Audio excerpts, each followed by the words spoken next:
Good evening. This evening we're reporting 21 new cases, bringing the total number of cases to date to 25,698. We are also reporting one additional death, bringing the total number of deaths now to 1,749. The median age of all who have died to date is 83 years, 862 in males and 887 in females, and 94% had underlying medical conditions. Over the past 14 days, 239 cases have been notified, of which 186 have actually arisen during that period, giving a 14-day incidence of 3.91 per 100,000 population. Of these 186 cases, the median age of all those cases was 33 years, with 69% less than 45 years of age. 71 cases were in males and 113 cases were in females. 41 had underlying medical conditions. 67 cases, or 36%, were in healthcare workers. 96, or 52% of cases, were in Dublin, with 19, or 10%, in Kildare and 11, or 6%, in Cork. The remaining 60 cases were spread across 15 counties. In relation to clusters, there have been a total of 468 in all residential care facilities, of which 266 have been in nursing homes. These clusters have been associated with 7,455 confirmed cases across all residential care facilities, of which 5,864 have been in nursing homes. There have been 1,107 deaths associated with outbreaks in residential care facilities, representing 63% of all deaths. And of those deaths, 985 have been associated with clusters in nursing homes, representing 56% of all deaths. There are currently 11 confirmed cases in our hospitals, 8 of whom are cases in critical care units. And I might hand over to Professor Nolan now to give us some additional information. Okay, so each week we report, looking from Wednesday back over the preceding 5 days, the average of a number of important indicators. This week we're reporting again a concern that the number of cases, the average number of cases per day, has been rising for some weeks now. If we look back to the end of June, for Wednesday the 24th of June, we were reporting an average of 9 cases per day over the preceding 5 days. This week, this Wednesday, we're reporting double that number, 19 cases per day. That said, all of the other indicators of severe disease, admissions to hospital, number of people in hospital, admissions to hospital, number of people in intensive care, and number of admissions to intensive care, remain very low and stable, and the number of deaths per day also standing at about 1 per day. So we're seeing a concerning increase in the number of cases, and those not yet presenting as severe cases. So if the number of cases grew further, one might expect to see further admissions to hospital and ICU. The testing regime remains very strong. We on average, even more cases tested, or individuals tested per day, or over 7,000 tested per day.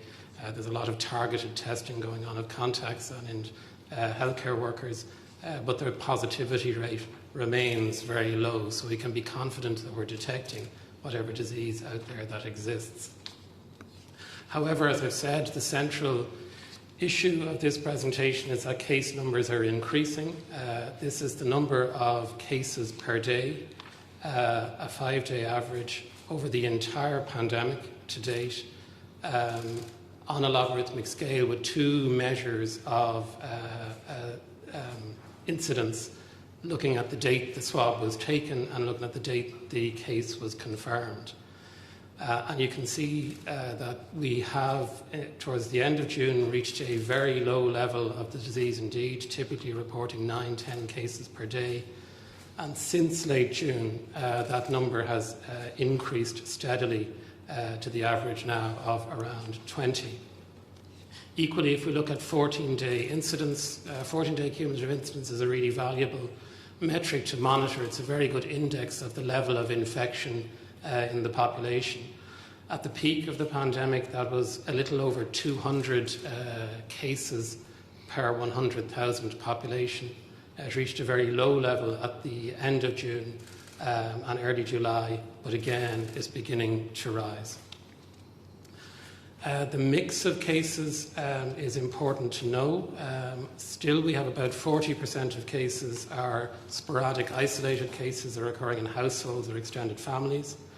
If you look back over the last 4 weeks, we're seeing an increasing number of clusters and outbreaks. So as the incidence of the disease rises slightly in the population, we're seeing more clusters and outbreaks. The level of detection in healthcare workers remaining relatively constant throughout, and very low numbers of cases detected at present in long-term residential care. And how has the virus been transmitted? Keeping a very close eye on this, obviously. Again, about 60% of cases are identifiable as a close contact of a confirmed case, as community transmission. In other words, we're not able to detect how that individual was infected with the virus. Around 20% of cases are in hospital settings or healthcare settings.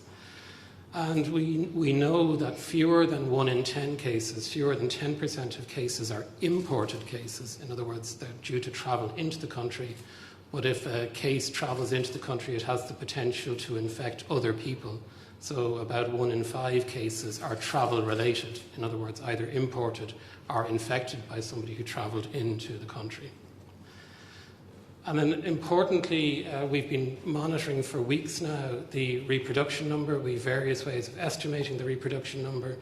Starting at the top, as I said to you last week, our model inferred reproduction number we know to be an overestimate because it's looking for an inflection point around the 29th of June and overestimating the change around there. So that gives us a number a little bit over 2, which we know to be too high.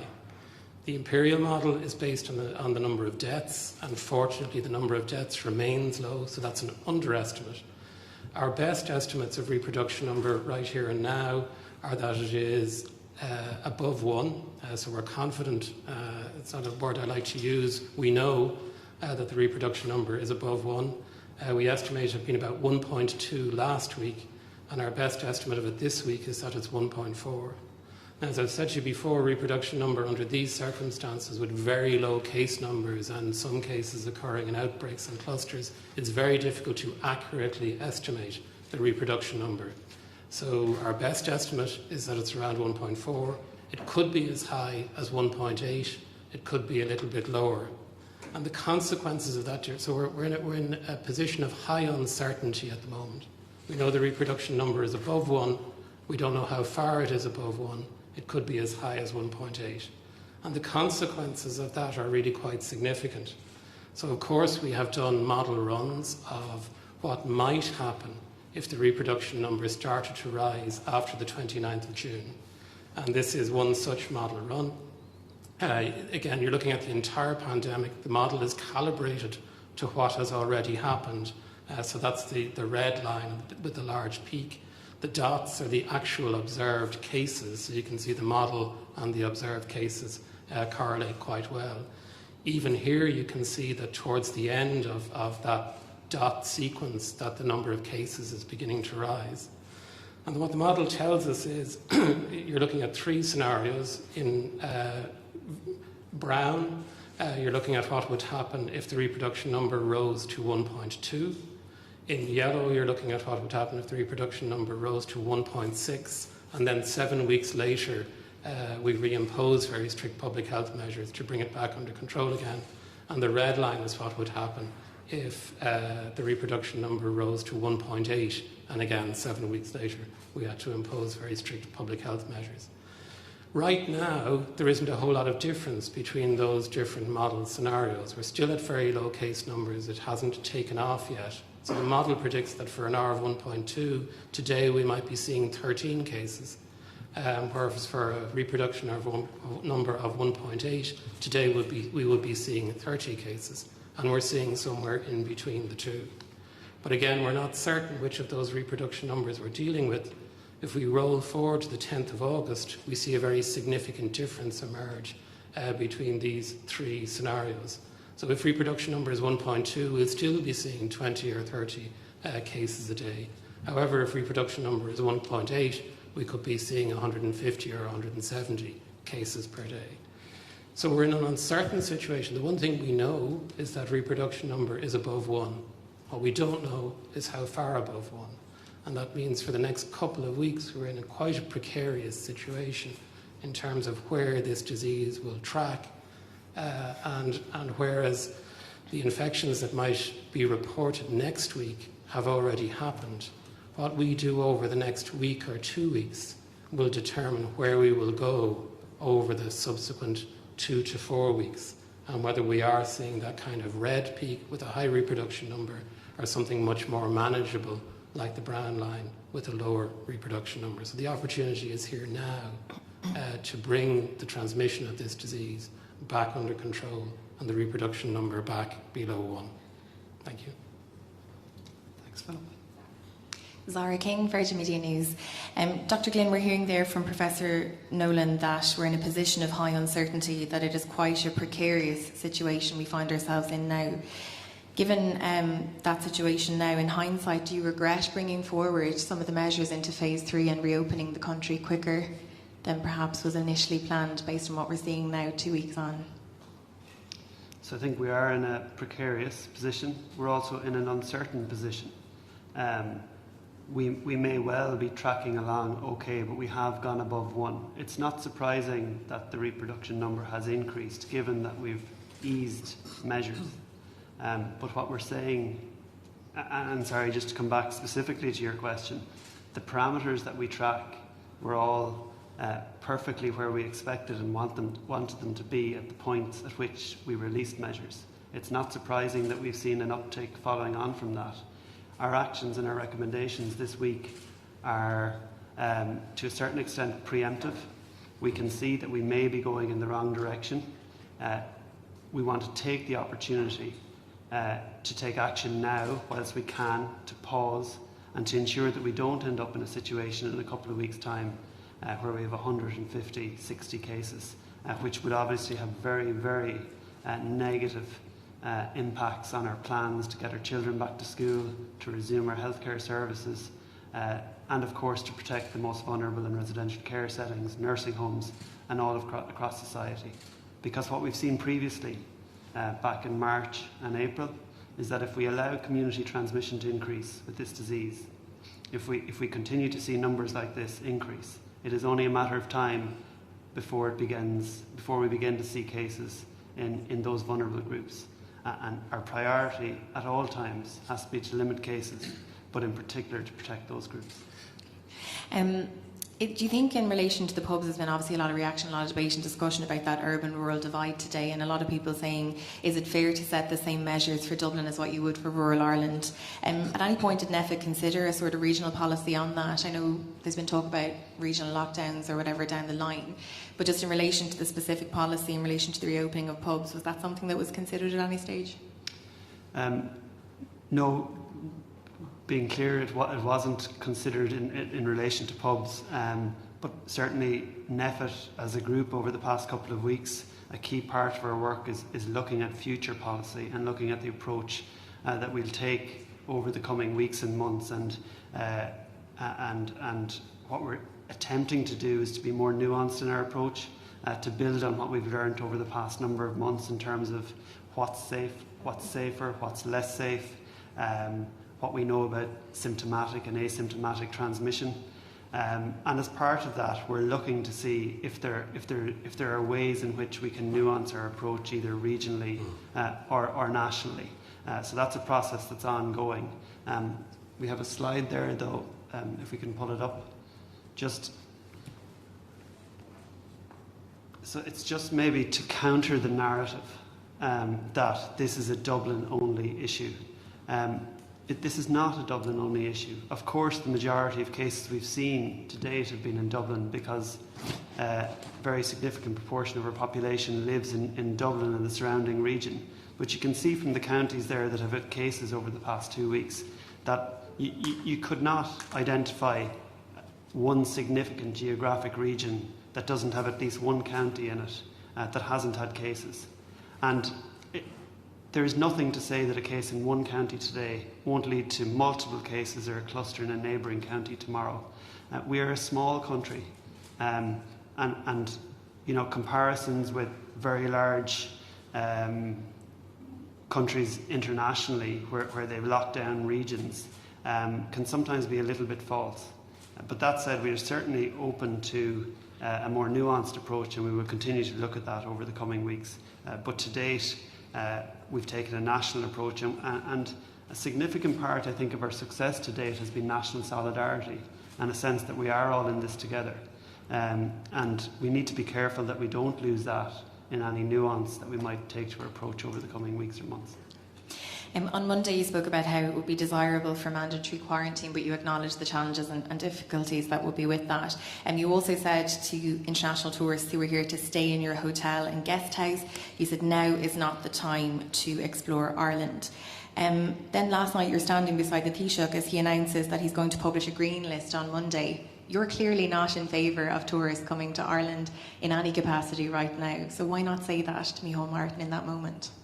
So I was asked about the green list as well on Monday. So NEFID is very clear that for this year, in the context of a global pandemic, if we can stay at home and holiday at home in a country where we know what the guidance is, we know what the regulations are, we know what people are being asked to do, we understand the disease parameters, it's better, if possible. It's not easy, but if you can, please holiday at home.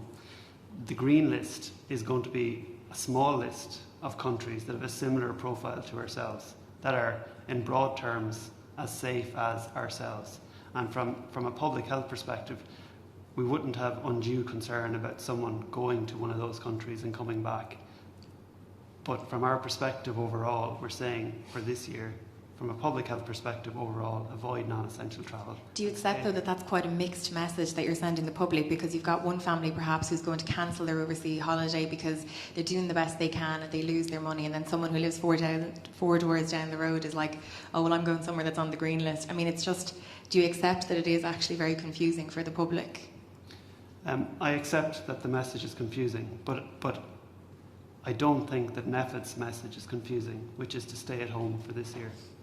Okay, so do you endorse the green list then? As I've said, from a public health perspective... You don't?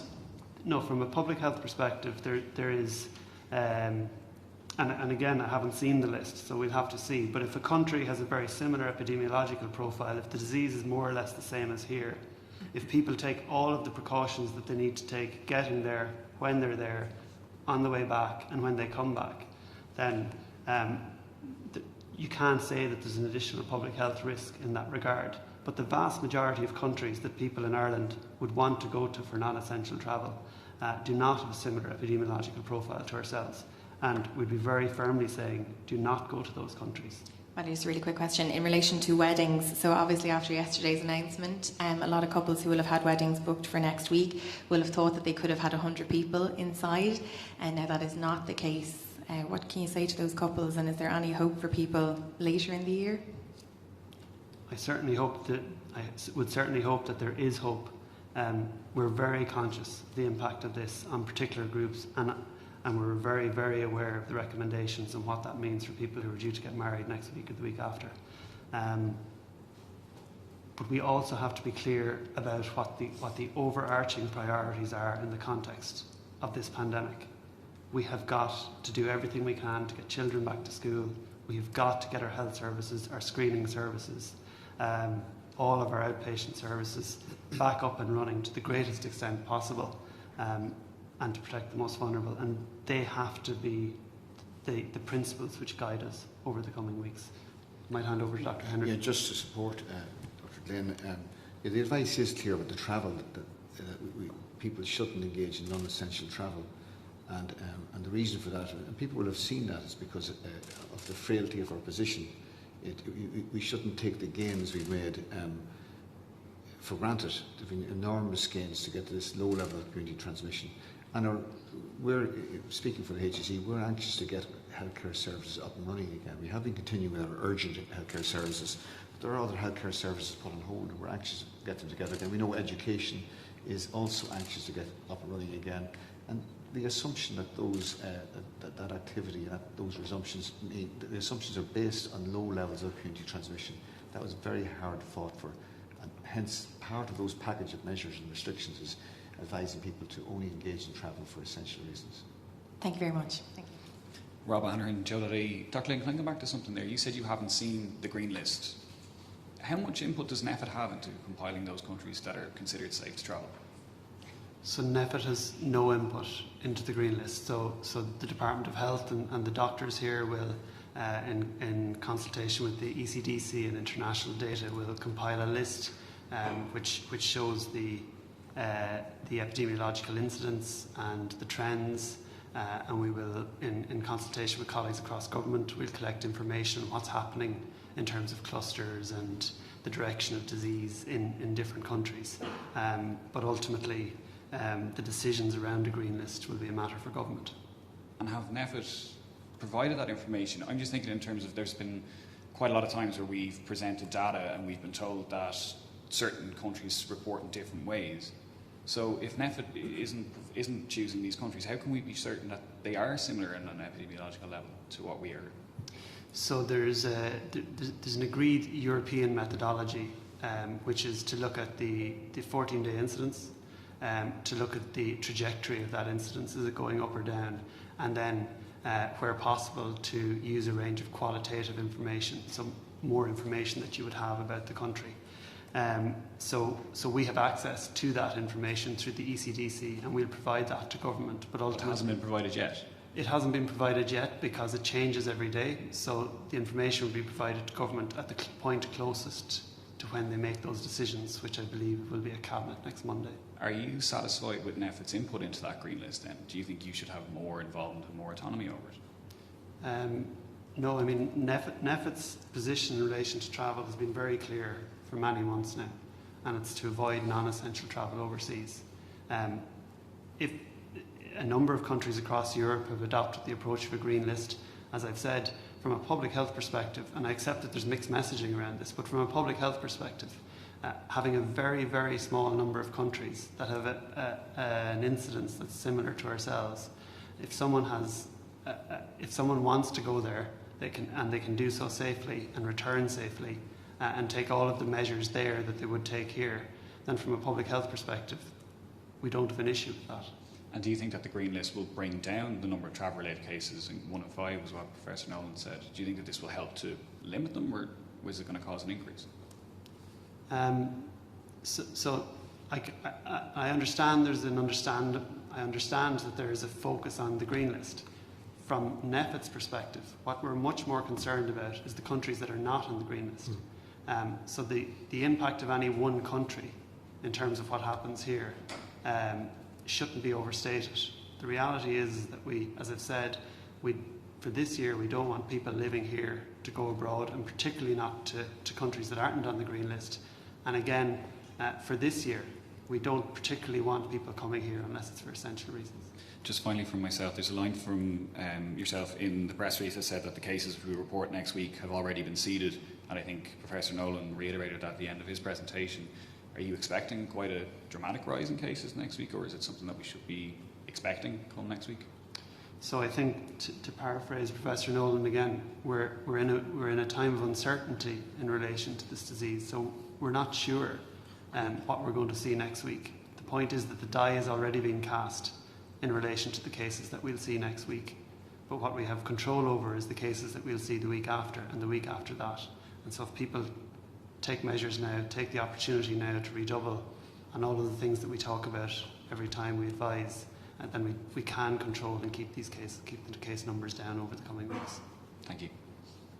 Hi, Dr. Flynn, Shane Beattie from News Talk. Will pubs open on the 10th of August? So Shane, clearly we haven't even got to the 20th of July yet. For each phase that we've come to, we can only make the decisions or the recommendations in the week prior to that. You've seen from Professor Nolan's presentation, there's significant uncertainty. We just simply have to see where we're at over the coming weeks. Were any decisions made today at the NEFID meeting? Did you have a meeting today, and was anything decided, or what was discussed at the meeting? So no, today's meeting was principally about, again, reviewing the epidemiological situation. And then, as I've said, we're looking at the future strategic approach to COVID, and looking how that approach might be more nuanced. And we'll have more detail on that over the coming weeks as we work it out. But there were no specific actions arising out of NEFID today. Obviously, there's a lot of talk about pubs. In terms of nightclubs, I mean, obviously they're the total opposite of social distancing. Some people are now wondering, will nightclubs open before a vaccine is developed? Can you see a scenario without a vaccine where a nightclub with hundreds of people not social distancing can happen? It's very difficult to see. It's very difficult to see a nightclub open in the context of where we're at with this disease in Ireland and internationally. So you'd need probably a vaccine before a nightclub could open?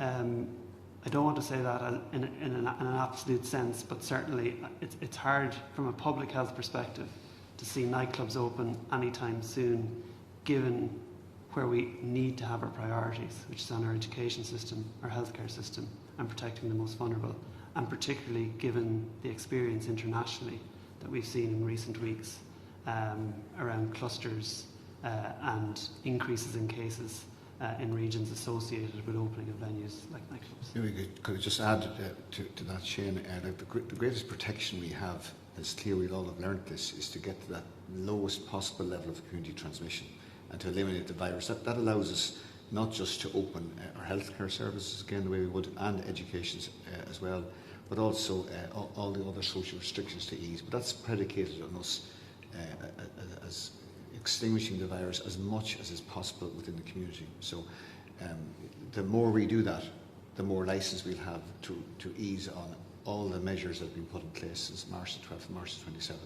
And as Rowan said, it's impossible for us to say at this stage what the coming weeks will come, except that what we're hearing now is a great deal of uncertainty, some trends that are some cause for concern.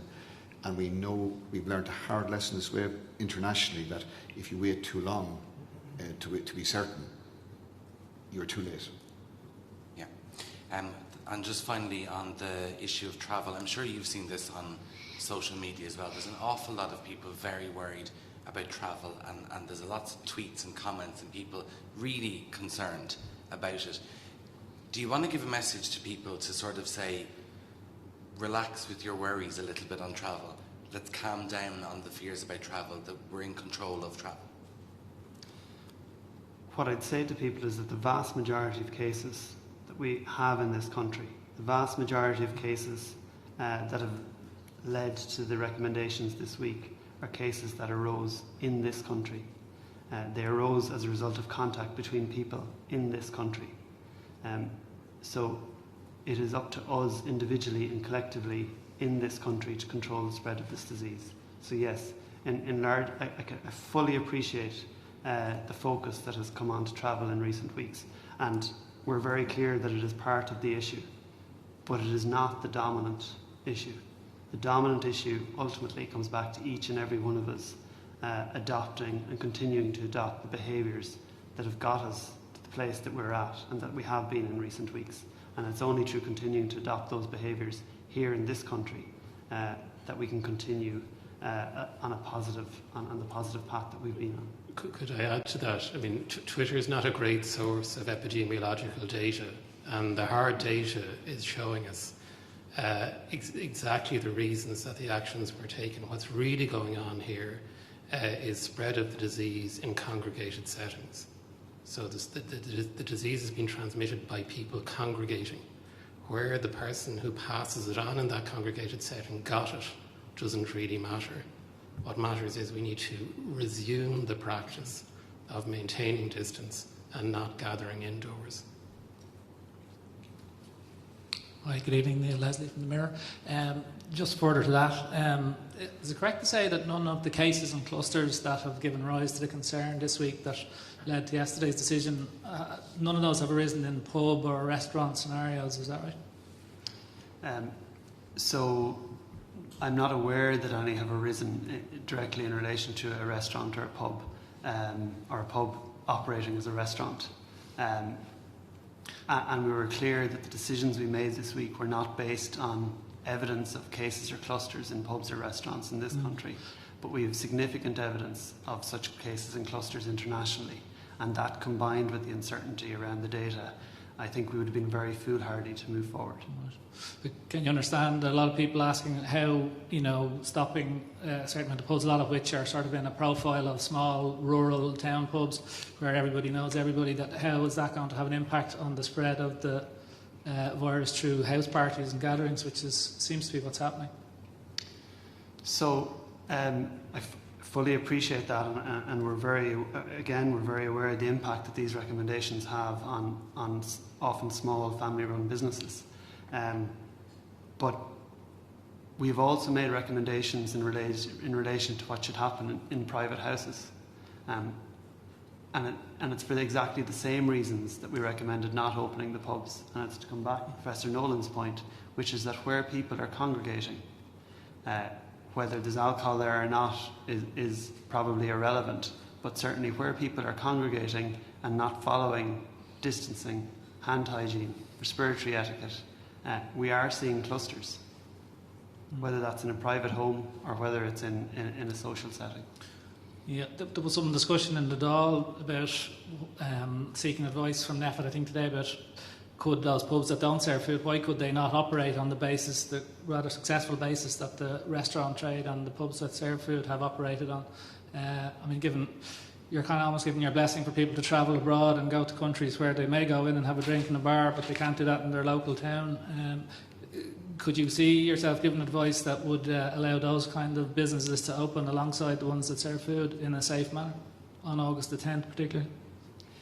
So again, I think we'll have to continue to review everything over the next 3 weeks.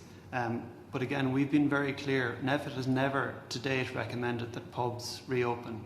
Pubs in the traditional sense that we understand them here in this country. We've been clear that restaurants could open, and even then we recommended that restaurants could only open as long as they very strictly adhered to what are difficult public health guidelines to follow. We understand that, and we reiterated that again yesterday, that any premises that is open and serving food needs to be operating as a restaurant as opposed to what we would more traditionally understand as a pub. Okay, and just sorry, finally, in the uncertainty, does that the low positivity rate in the testing, is that something that feeds into the, could give you any more cause for being less uncertain, or does that relate in any way to the R number, where you say it could be higher, it could be lower? Would that suggest maybe it's at the lower end? No. There's no relation? The low positivity rate gives you confidence that your case numbers are accurate, but they're very low case numbers, and that's good news in the sense it gives us a bit of space, that even if reproduction number is high, we won't be overtaken by a large number of cases too quickly. So the low positivity rate is a good thing. It means we're detecting almost all the cases that exist out there, but those case numbers remain low, and therefore, unfortunately, our calculations of reproduction number, it's a good thing the case numbers are low, but it means our calculation of reproduction number is uncertain. The consequences of that uncertainty then take time to play out, but it doesn't significantly alter the reproduction number calculation. If positivity rate was very high, we'd be concerned that we're missing cases, and that would give us even less confidence in our reproduction number. Okay, thank you. Ceist just gaeilge don Dr. Colm Henry. Tan list glas seo de hír na bhil level wacasáil de level ha COVID-19 gomtu agus tá sa tíir se le fáil siú an teachan se thugann teagtar tú. Cén bhainte bhí ag na seirbhísí sláinte, feimmeach na seirbhísí sláinte an roinn sláinte leis an lista seo a chuir le chéile, agus go dtí mar brahan tú faoin lista seo. Ag dtíana liste tá gceist agad? An lista glas seo mar tá tóirte green list seo de hír. Well, ní raibh baint ag feimmeach seirbhísí sláinte lista glas sin ar scarabh is faoin rialtas amháin liste sin chumú agus a chur bhain Masóide go chuirte bhaime ach hígla mas inchid maidir leis an liste seo mar dúrú níos nuhíon méle níl an víras fi smacht a bhealach éidir nach níl sin nóta, tá sé musa fóbal fós agus is agin gabhachar na ráganna gohfuil go bhfuilán as nó ráganna sin go mé an víras ag scapúí se sehamach agus hiig leis an víras seo tá sé inta contúirseocht a réine éasa a daoine de galar ansilacha agus do daoine statí outris. So tá Harvard a thurm féin agus a dúra na báil den nefas tá siad róúí a fáil ré leis na srínta ilig. Tá sé róúa. Na maidir le chuir sé taistil na multi tá chorbhain agus chorbhain gan dul ag taistil ach bháin a chuir sé fráineach sinna. Conal Thomas in the Journal.ie. Ronan, I just want to ask you, up until Friday, the official advice from the HSE, and I think the department, was for people who come into Ireland to self-isolate for 14 days. That was changed about 5 days ago to restrict your movements. Firstly, why was it changed? And secondly, can you see how that might add to the confusion around the messaging here?